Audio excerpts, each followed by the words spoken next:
All right. Good morning, ladies and gentlemen. I'm your instructor, Pierre Hui, aka Mr. P.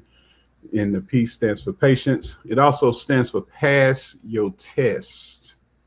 I got a few OJTs. I got a few students that are about to take their test. Please wish them luck. I don't think they'll need it, but please wish them luck.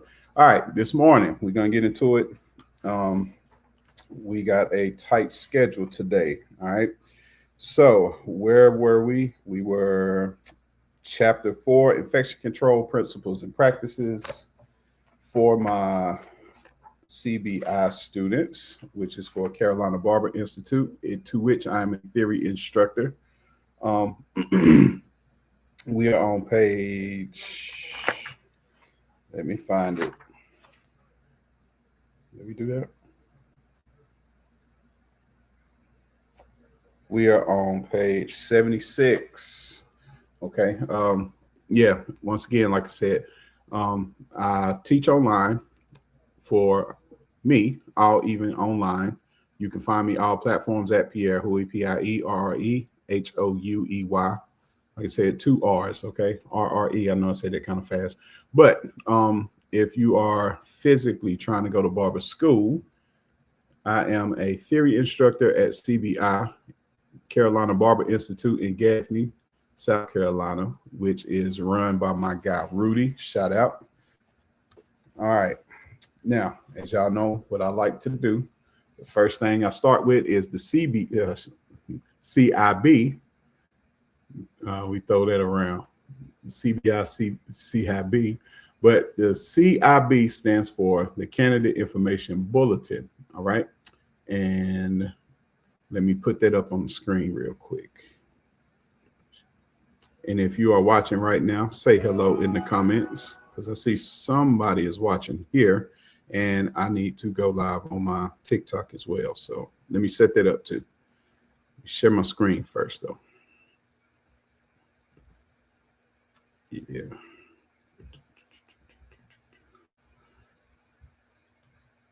There we go. And yeah, if you are a barber student, it is not only strongly recommended, but if you're dealing with me, it is mandatory that you look at the CIB, you get familiar with the CIB, you make sure you know it backwards and forwards because we go over the CIB, and I teach according to the CIB. Okay. All right. Come back there. Let me set this up, y'all.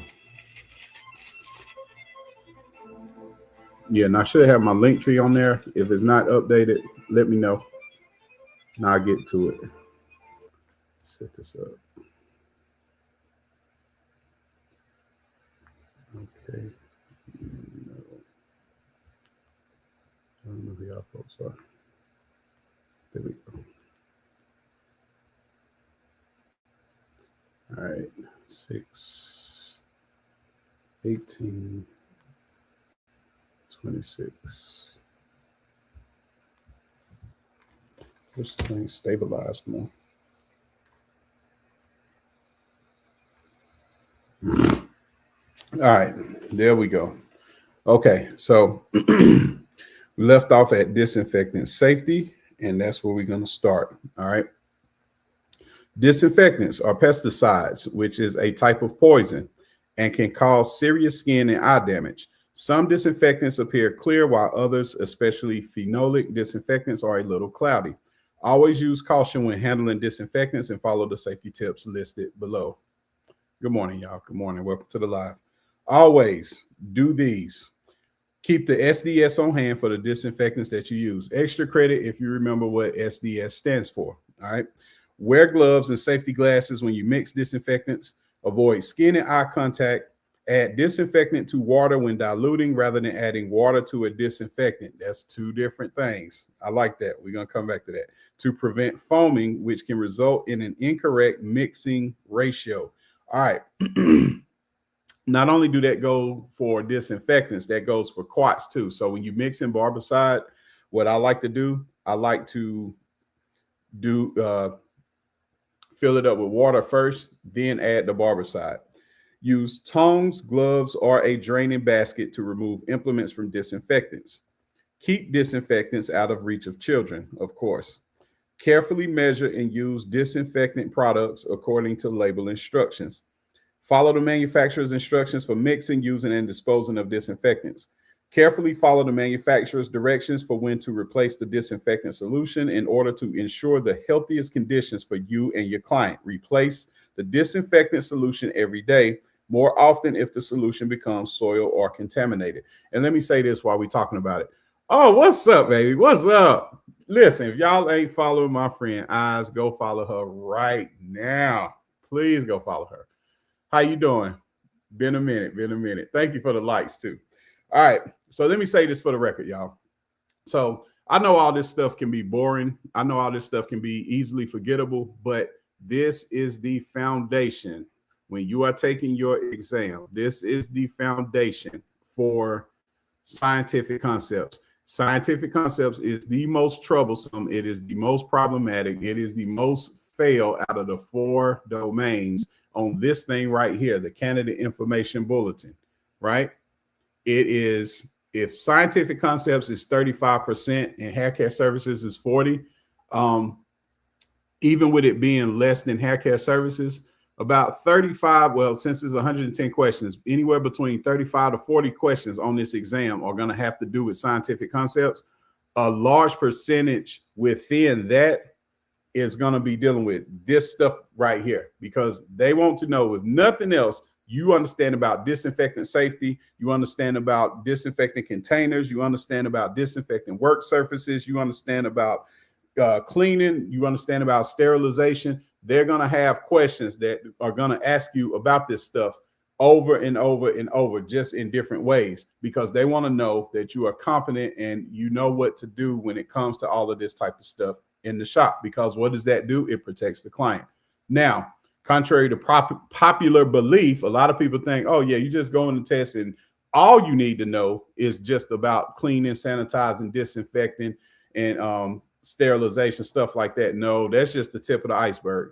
How do we know that? Because we are going to look at our CIB on a regular basis. That's how we know the difference. Okay. All right.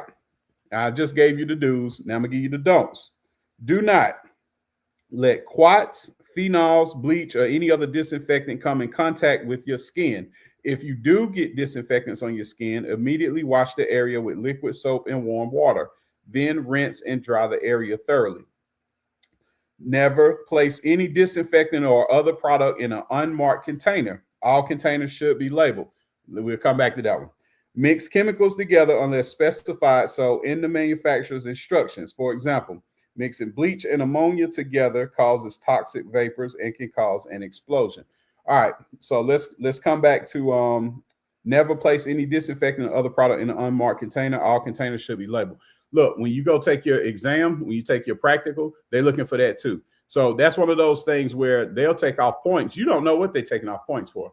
You're trying to figure out why did I fail? I did all the processes right. I did the shaving right. I did the haircutting right. I did the chemical processes right. I did the color right. I did the virgin relaxer application right. I did all that stuff right. How on earth did I fail? Here's how on earth you fail.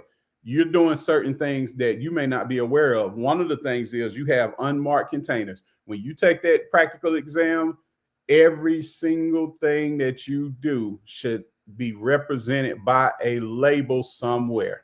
If you got a container that's for your general supplies, you better have a label on there somewhere that says general supplies in big old fat letters so they can see it. They're going to give you points for that. If you have your three containers, trash, items to be disinfected, and soiled linens, you better have labels on all 3 of them. Trash, items to be disinfected, soiled linens. Don't just have the little bags there. All this shit need to be labeled. They're looking for that. They take that very, very serious, and they take that as a representative. Okay, when you in your shop, you got marked items for all the chemicals and stuff like that. Now, that's not to say that the chemicals themselves don't have a label. Like if you got a can of Clippercide, okay, it says it on the can. in big old fat letters what it is. We're just saying make sure to label anything that's not labeled, make sure you label it. That's all I'm saying about that.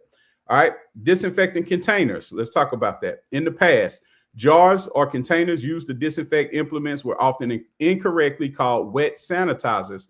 Disinfecting containers contain disinfectant for disinfecting purposes, not for cleaning. The container you choose must be large enough to contain all items to be disinfected and covered, but not airtight. Remember to clean the container every day and to wear gloves when you do. Always follow the manufacturer's label instructions for disinfecting products. Okay. Now, when you disinfect non-electrical tools and implements, keep the following in mind. State rules require that all multi-use tools and implements be cleaned and disinfected before and after every service, even when they are used on the same person. Mix all disinfectants according to the manufacturer's directions. Always adding the disinfectant to the water, not the water to the disinfectant. Okay. That's a big one too. Let me say that one again. Always adding the disinfectant to the water, not the water to the disinfectant. So basically pour the water first, then add the disinfectant. That's the order that they say.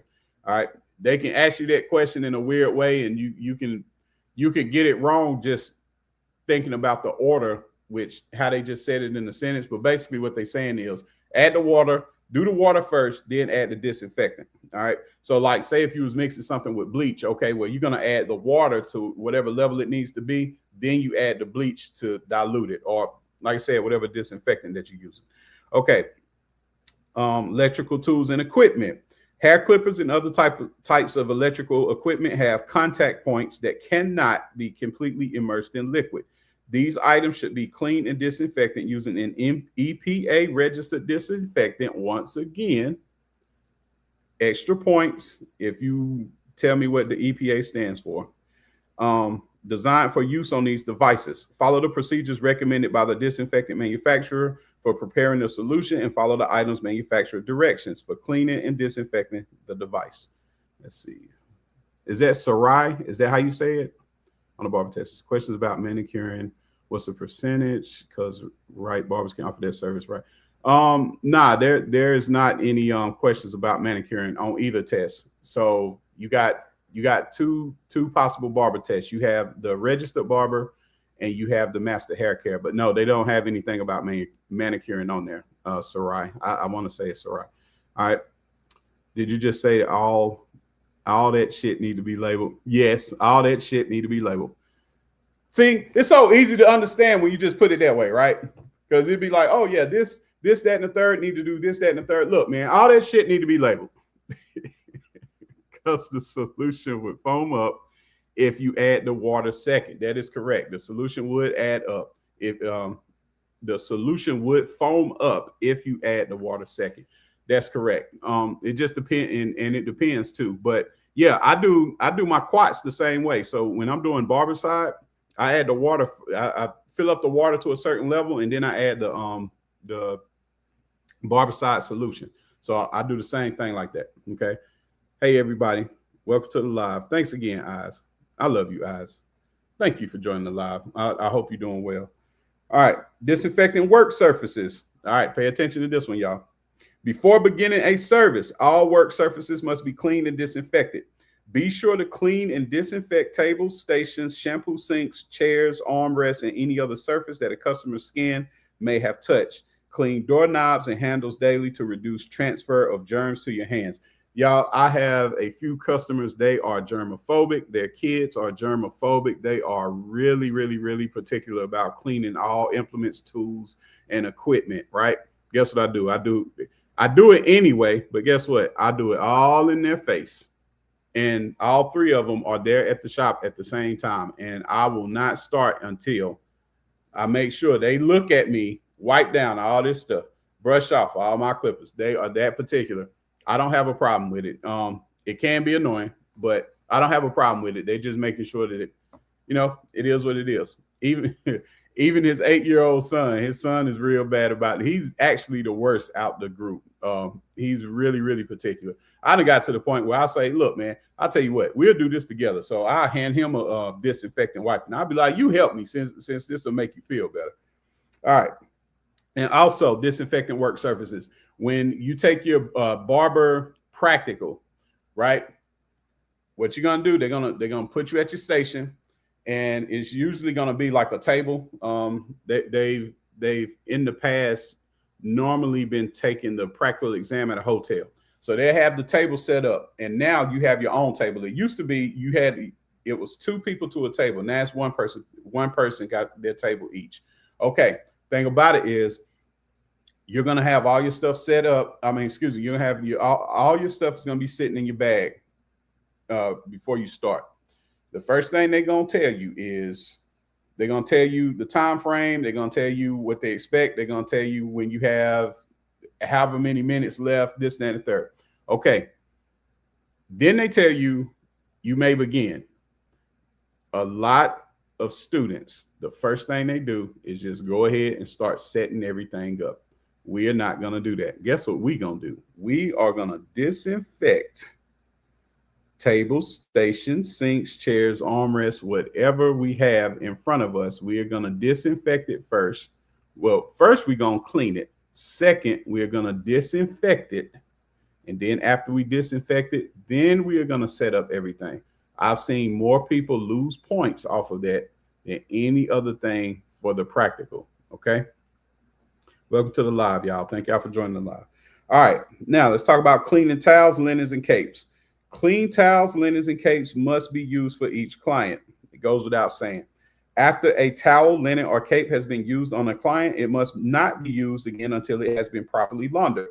To clean towels, linens, and capes, launder according to the directions on the item's label. Be sure that towels, linens, and capes are thoroughly dried. Items that are not dry may grow mildew and bacteria. And remember what we said about bacterial spores, okay? Store soiled linens and towels in covered or closed containers away from clean linens and towels, even if your state regulatory agency does not require that you do so. Take this off for a second. We'll come back. I'll bring this back up. All right. Whenever possible, use disposable towels, especially in restrooms. Do not allow the neckband of capes to touch the client's skin. That's what you use the neck strip for. And that's actually a test question too. All right. Whenever possible, use disposable towels, especially in the restrooms. Do not allow I said all that. All states require the use of a barrier, such as disposable neck strips or towels, to prevent the client's skin from touching the neckline of the cape. And that's a test question. The question will go something like, what is the primary use of a neck strip? And one of the answers will be to protect the client's neck from the cape. All right. That's one of my bad points. I don't always listen to that one, but I'm working on it. Listen, y'all, I've been at this almost 31 years. You got to bear with me. Okay. All right. Let's talk about strops and leather holsters. And if you don't know what a strop and leather holster is or what it's for, it is for shaving. I always use, I'm going to show my age, but I don't care. I always use the example from The Color Purple. So Celia was feeling some type of way. She was about to do something. My man wanted to shave. That's the strop. That's the leather holster. What she was doing that, what she was sharpening that blade on, when she was about to give him a shave, and Suge had to save him. That's the strop in the holster. That's that thing, okay? And if you still don't know what it is, just look up strap and holster, okay? Strap and leather holster. All right, so leather is porous. Porous means it absorbs moisture, all right? Leather is a porous material and as such cannot be disinfected. When utilizing a strap or a holster, it is important to clean and disinfect the tool or the implement after it has come into contact with the leather before using it on a client. It is also important that you wash your hands prior to using the strap. Even if you are unlikely to cause a major illness, a minor illness spread through improper disinfection can have devastating impacts on your business. A single case of ringworm or folliculitis meaning razor bumps is just a scientific way that they put it. All right. Spread by a dirty comb or razor blade can be quickly publicized in today's social media world where bad news travels faster than good. I can attest to it. All right. Do not let your shop be the one posted on the web for dirty practices. Because I'm telling you, when these folks get on this web talking about dirty practices, man, they are the worst. And they will drag you through the mud. They will drag you through. Jesus, they'll drag you through the mud. I'm telling you. Oh man, internet, social media is a whole nother world, especially when people are being negative, especially being negative. All right. Multi-use products. When using creams, lotions, gels, or any other product that is dispensed from a multi-use container, it is important not to contaminate the product. Always use a pump or shaker to dispense products when possible. When products are in a tub type container, always use a clean spatula or disposable or disinfectable um, spatula to remove the product. Never use your fingers. Okay. Now, hand washing. Let's talk about it. Properly washing your hands is one of the most important actions you can take to prevent spreading germs from one person to another. Proper hand washing removes germs from the folds and the grooves of the skin and from under the free edge of the nail plate by lifting and rinsing germs and contaminants from the surface of your skin. Let me say that one again. Let me say it again. Proper hand washing removes germs from the folds and the grooves of the skin. All this, because you're gonna wash this too. We going in there too. We going in there too. We doing all of that, every bit of that, right? But hang on. And from under the free edge of the nail plate, all this shit under here. Because guess what? When you are cutting hair, you will be surprised. Hair and flakes and dandruff and all that shit that you cutting, even if your nails, like my nails are trimmed, even with my nails being trimmed, all of that stuff can get underneath the free edge of the nails. Now, all my nail techs, I think Sarai, you're a nail tech, as you was asking about it. Okay. When you washing your hands, get under there too. Get under there too. All right. And I'm gonna say it again.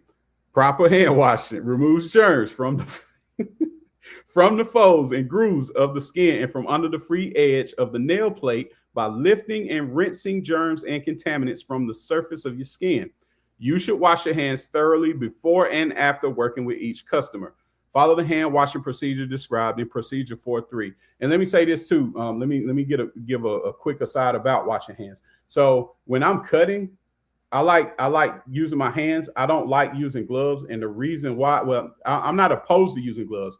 I prefer not to use gloves simply because I want to be able to feel the temperature of the clippers. I want to be able to feel that. And sometimes when you have gloves on, you don't feel the temperature of the clippers until they are hot as fire.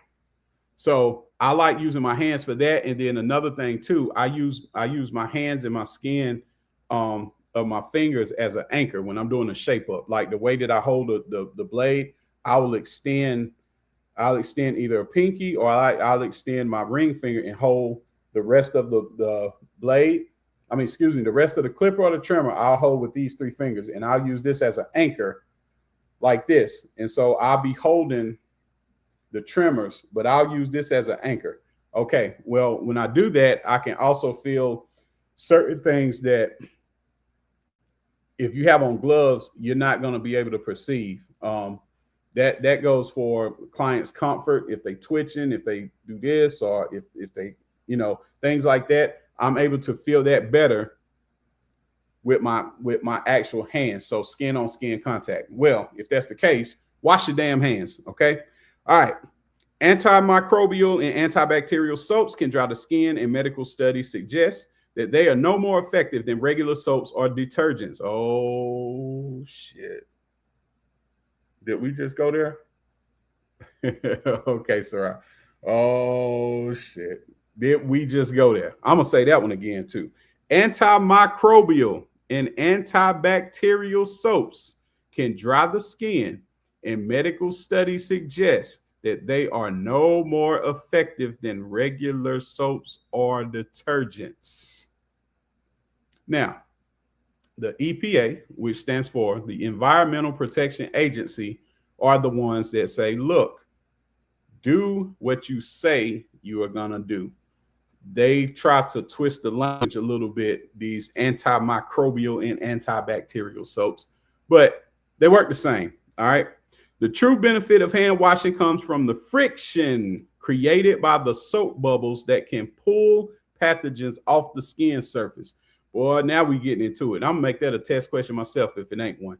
The true benefit of hand washing comes from the friction created by the soap bubbles that can pull pathogens off the skin surface. Repeated hand washing can also dry the skin, so using a moisturizing hand lotion after washing is a good practice. Be sure the hand lotion is in a pump container and not a jar. All right. Avoid using very hot water to wash your hands because this is another practice that can damage the skin. Them women are not trying to hear that, Milady's book. Remember, you must wash your hands thoroughly before and after each service.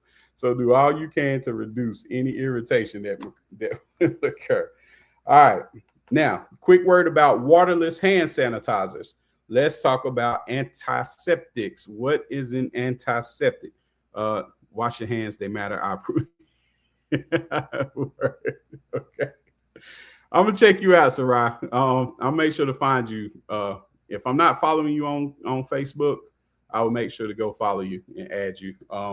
And let me know your other social media so I can go follow you. All right.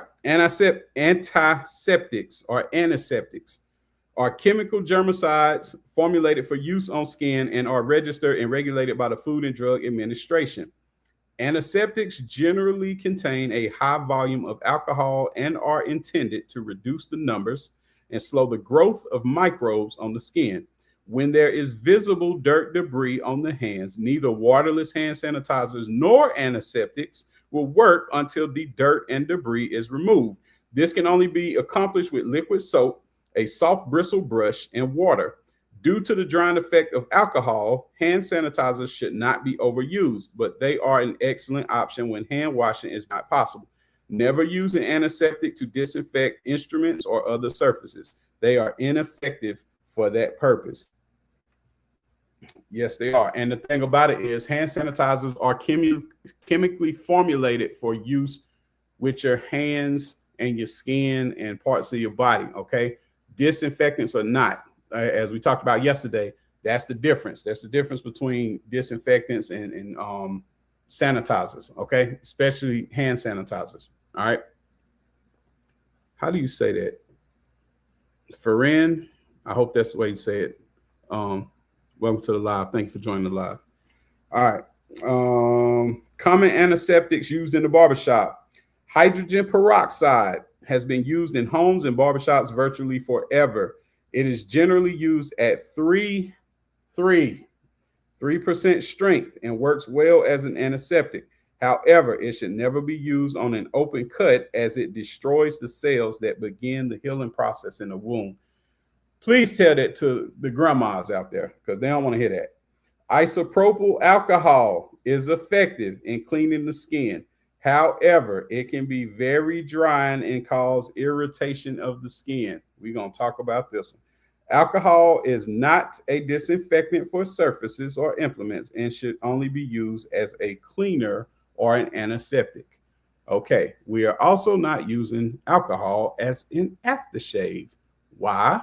Because it can be very drying and cause irritation of the skin. Now, keep in mind what we do. We do a shape up, shape, rake with a trimmer. And then you think you're going to put some alcohol on all that shit?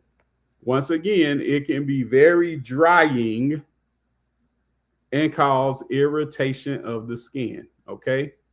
So a dedicated aftershave or something that's formulated that way. Aftershave is formulated different from alcohol. Chemically, it's formulated different. Okay. Just saying. For my barbers. Just saying. Okay. All right. What else we got? Yeah. So we was going to talk about this yesterday. Standard precautions. This one is this is huge. This is huge. And a lot of people get this wrong on the scientific concepts because they misinterpret standard precautions versus universal precautions. They're a little bit different. All right. They're two different things. Okay. Standard precautions. Let's talk about it. They are guidelines published by the CDC that require the employer and the employee to assume that any human blood and or body fluids are potentially infectious. Because it may not be possible to identify customers with infectious diseases, strict infection control practices should be used with all clients.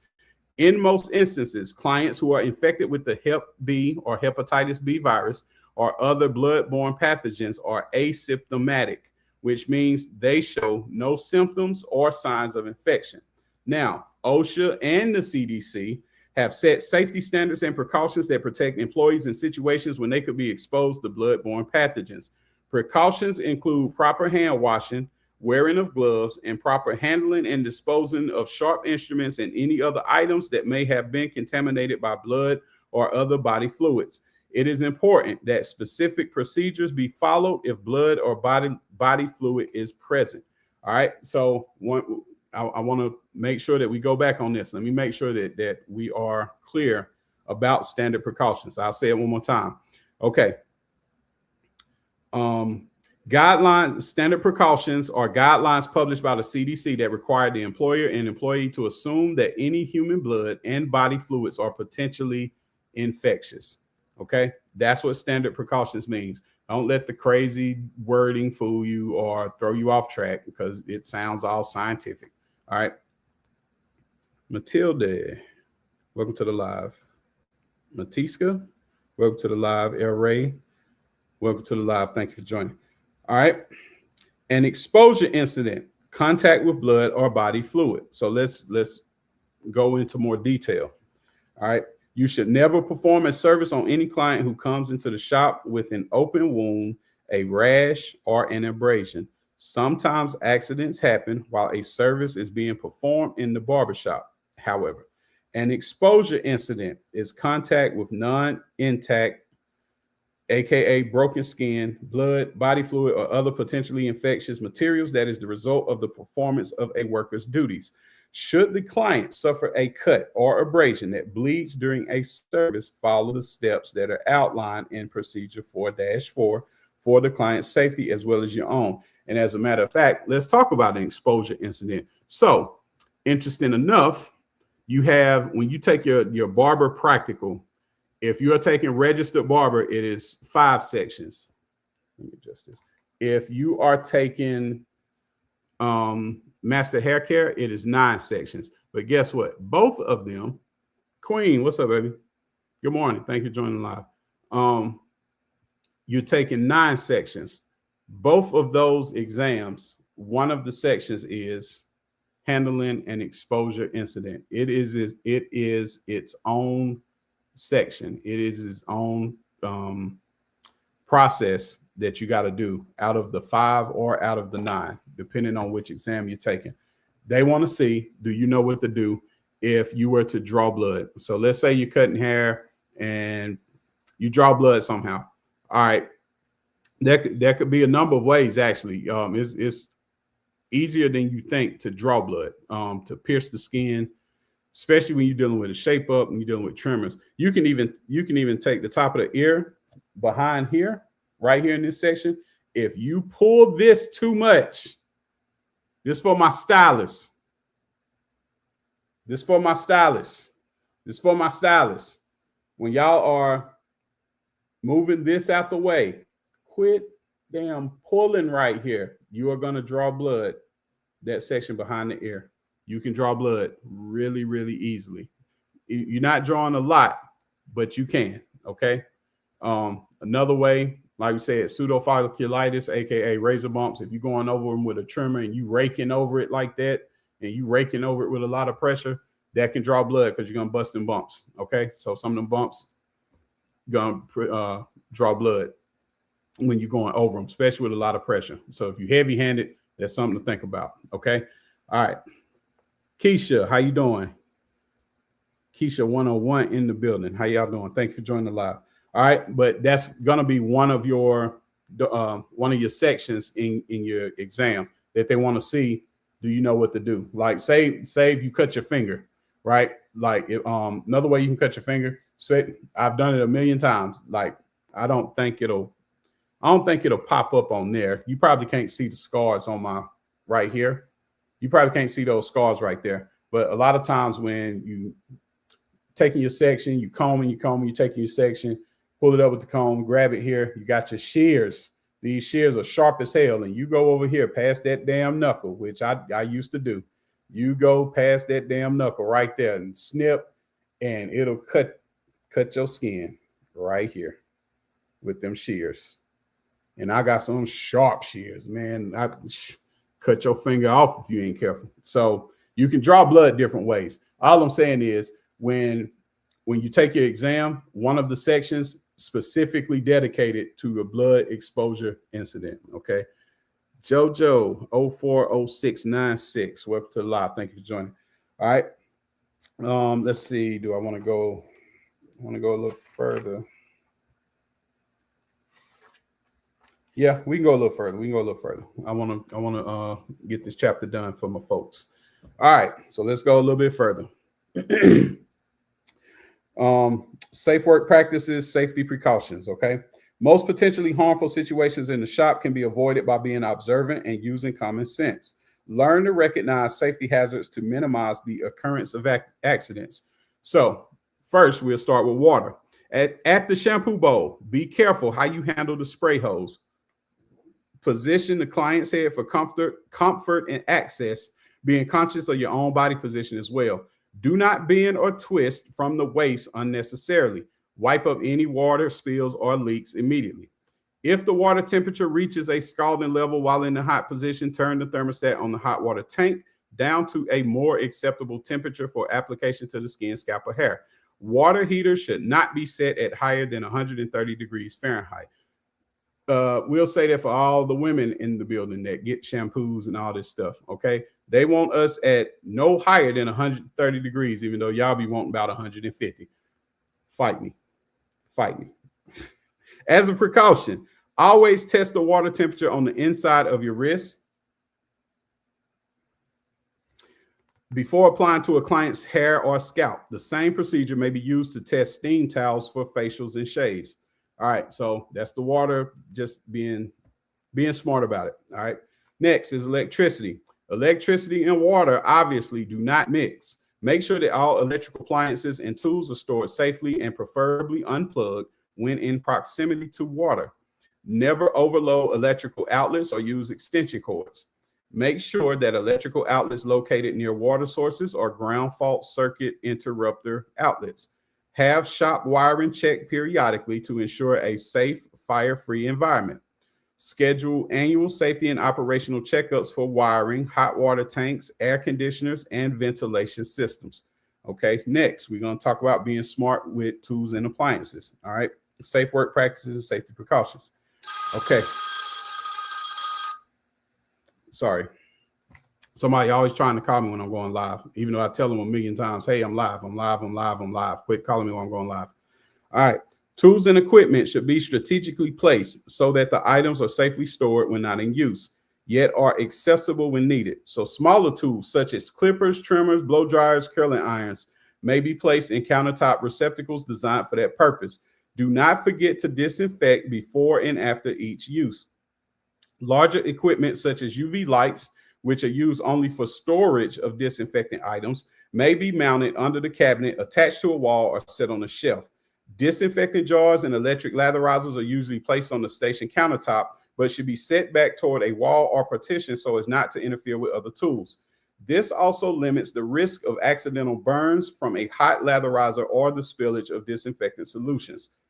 Next, if a tool or implement is dropped on the floor during the service, it must be replaced with a disinfectant tool, or you must stop the service and properly disinfect the tool that was dropped prior to continuing the service. This is a good reason to keep an extra set of tools that are ready to use handy. We'll talk about that in a minute too. Let me come back to it. All right. All tools and implements should be in good working condition. Replace damaged tools immediately, including worn electrical cords, chipped clipper blades, cracked housings, and broken shears. Do not try to repair tools yourself. Send them to the manufacturer for service. Never subject yourself or your client to the risks of faulty or broken equipment. I'm on the live. I can't talk right now. I'll call you back. All right. Barbering tools and implements are designed for specific purposes, so use the right tool for the job. Do not expect a trimmer to do the work of a clipper. That's such good advice. All right. Electrical cords deserve specific mention because they often become a safety hazard in the shop. Cords to clippers, trimmers, curling irons, and blow dryers tend to become twisted and tangled during use. If the cord is too long, it can get caught on the foot or armrest of a hydraulic chair or even on the foot of a client.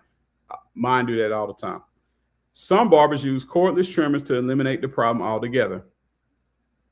I wish. I still prefer corded over cordless, even though I got a few cordless. All right. A well-planned workstation with sufficient and conveniently placed outlets can also help minimize the tangled cord syndrome. You guys, I am probably the epitome of tangled cord syndrome, but I do my best. Like I said, I've been at this about 31 years. Bear with me, okay? It's just some old habits die really, really hard. Okay. Never place any tool or implement in Never place any tool or implement in your mouth or pocket. I think that one goes without saying. All right. Equipment and fixtures. Keep all hydraulic chairs, headrests, shampoo chairs, heat lamps, and lighting fixtures in good working order. Tighten screws and bolts, grease or oil hinges, and service equipment mechanisms as needed.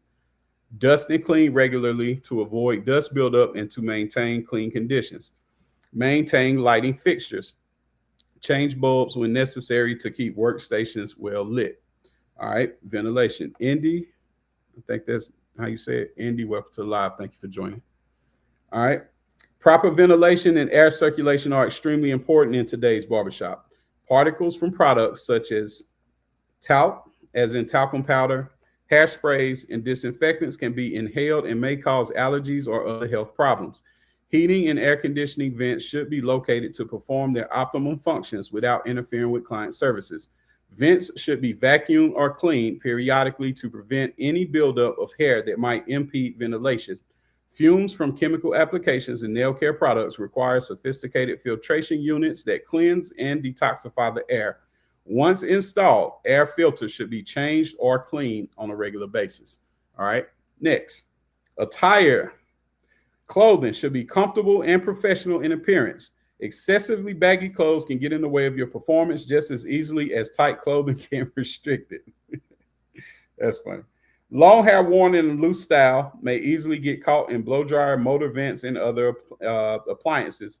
Keep hair pulled back or short enough to avoid entanglements. Necklaces should be of an appropriate length so as not to get caught on equipment or dangle in a client's face at the shampoo bowl or during a shave. Even though my kid clients and my little baby clients, they don't care. They reaching for this mug. They're going to keep it. They're going to try to eat it. Okay. Rings should not be worn on the index and middle fingers as they might interfere with haircut and accuracy. In general, rings with stones and elaborate settings are very hard to keep clean. Watches should be waterproof and shock absorbent. Shoes should have non-skid rubber soles with good support. And electronic devices that may distract you, such as cell phones or tablets, should be kept stored away and only checked or answered between clients. I fucking wish. I wish. Another story for another day, okay? T-Baby, how you doing? Midnight, what's going on? Big Sexy, what's going on? Welcome to the live. Children can cause, speaking of, children can cause serious risk of injury to themselves in the shop environment. Being aware of their inquisitive nature and the speed with which they can move can help prevent accidents from happening. Post notices in the reception area that advises patrons that children are not to be left unattended. Do not allow children to play, climb, or spin on hydraulic chairs. I wish. Okay. Do not allow children to wander freely around the shop with access to workstation storage areas and so forth. I wish. This on you, parents. I wish. All right. When cutting a child's hair, try to anticipate the child's sudden moves. I wish. Never trust a young child to hold his head still while you approach his head area with shears or other tools, for sure. This for my parents that, oh, well, I want you to shear cut it. Okay. That kid move everywhere now. So I need you with me. We got to do this together. All right. This is a team effort because he is going to be a moving target. All right.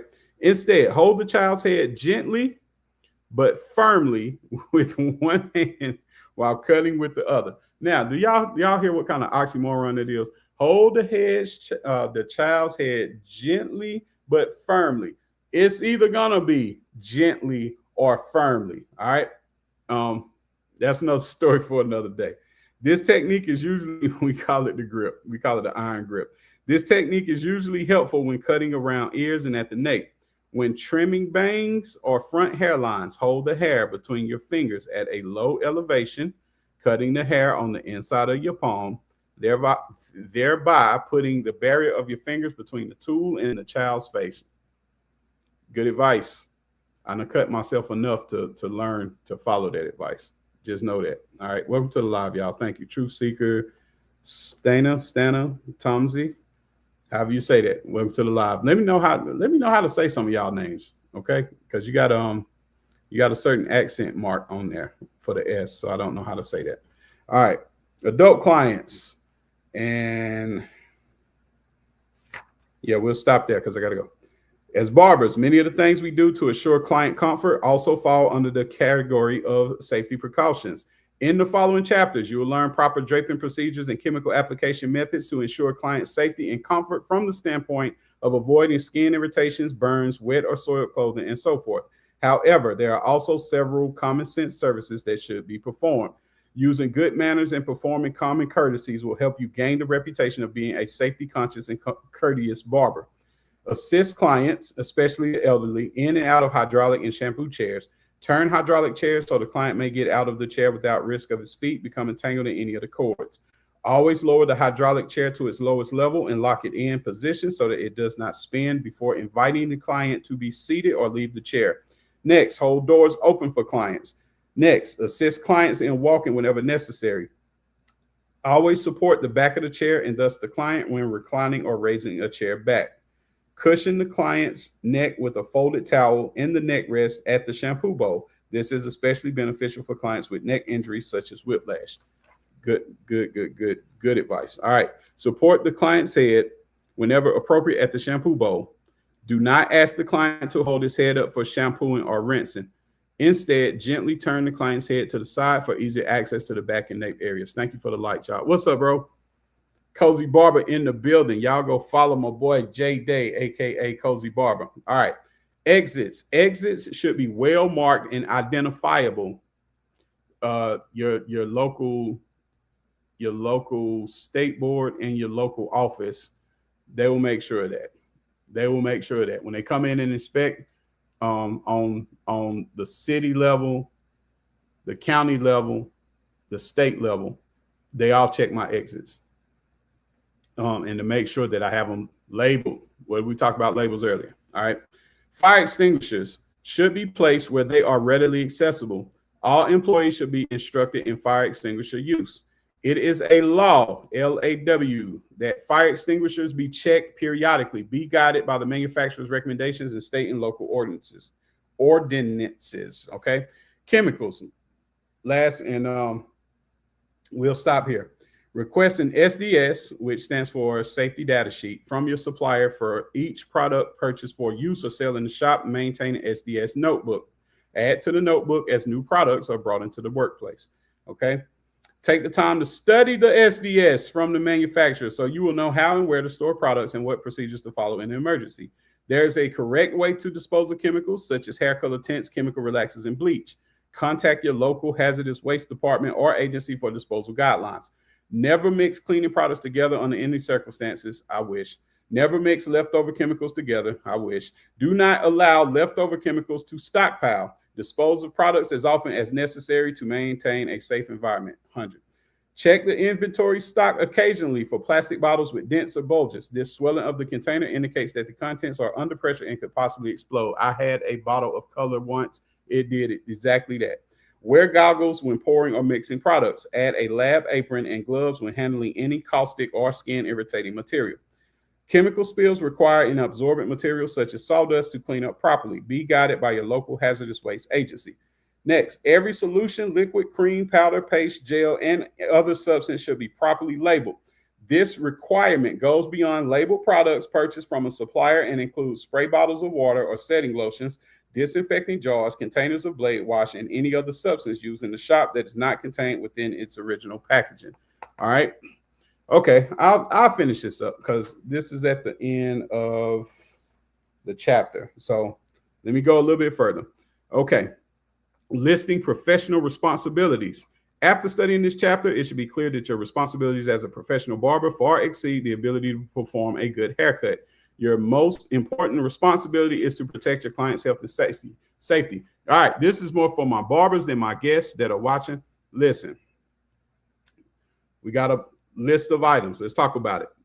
Never take shortcuts for cleaning and disinfecting. You cannot afford to skip steps or save money when it comes to safety. All right. That's more on me. I'll take a shortcut in a heartbeat. So that one applies to me. All right. It is your professional and legal responsibility to follow state and federal laws and rules. Yes, it is. Keep your license current. Keep your license current. Keep your license current and notify the licensing agency if you move or change your name. Pay the money. Pay the money. Everybody talk about, oh, I want to get hours. Oh, I want to be a barber. Okay, guess what? When you finally get your license, every 2 years, you got to pay some money. Yes, you got to pay some money to renew. Man, I don't know why we got to pay this money to renew. Because you are a licensed barber and you keep your license current. You do that by paying the fee, by paying money to the state. I don't care how much you don't want to. I don't care how much you hate it. Right. I don't care how much you hate it. Pay that damn money. Keep your license current. All right. Check your state's website monthly. Yes, monthly. For any change or update to the rules and regulations. They update them all the time. Certain ones are bigger rules and regulations than others, but it's usually a change going on somewhere, and it really affects you. Okay. It affects everybody in the industry. So yes, definitely go on the website, check on a monthly basis. Okay. Sometimes you'll be surprised because sometimes they'll do something that's more effective for you that makes your life easier. So that happens as well. Okay. Be aware of your environment so that you can identify and eliminate potential hazards to make the barbershop safer for you and your clients. Be prepared for emergencies. Every shop should have employee and clientele emergency information available near the telephone. An emergency phone number checklist should include the contact numbers for fire, police, and medical rescue departments, the nearest hospital emergency room, and taxis. I need to get on that. I have some, but I don't have all of them. I need to do that. All right. Utility service companies such as electricity, water, heat, air conditioning, and landlord or custodial numbers are also helpful in an emergency or if something breaks down in the shop. Update this information on an annual basis, and you will always be prepared. Okay. Realize that behavior that stems from a knowledgeable and caring manner is what separates a true professional from a non-professional. And being a professional is something that you can take pride in. With that, we will conclude this today. We will conclude this session today. It is, to give a date on it, it is June the 18th. We are concluding at 9:00 a.m. I'm your instructor, Pierre Huey, aka Mr. P. P is for patience. You can find me on all platforms at Pierre Huey, PIERREHOUEY. I basically teach barber students how to pass the exams, the theory mostly, the practical if you need it. And if you need my services, I do my instructions and I do workshops. I do workshops on cutting hair. If you've never picked up a pair of clippers and you want to learn some techniques, you will not get hours. You will not get hours. You will not get hours, but I can teach you the techniques. That's available, but also personal study, one-on-one study sessions, especially if you're taking your test, you've been failing. Everybody knows somebody that's in barber school. Send them to me. I'm your guy. I can help you out with that. I'm gonna get up out of here. Y'all have a wonderful day. Peace.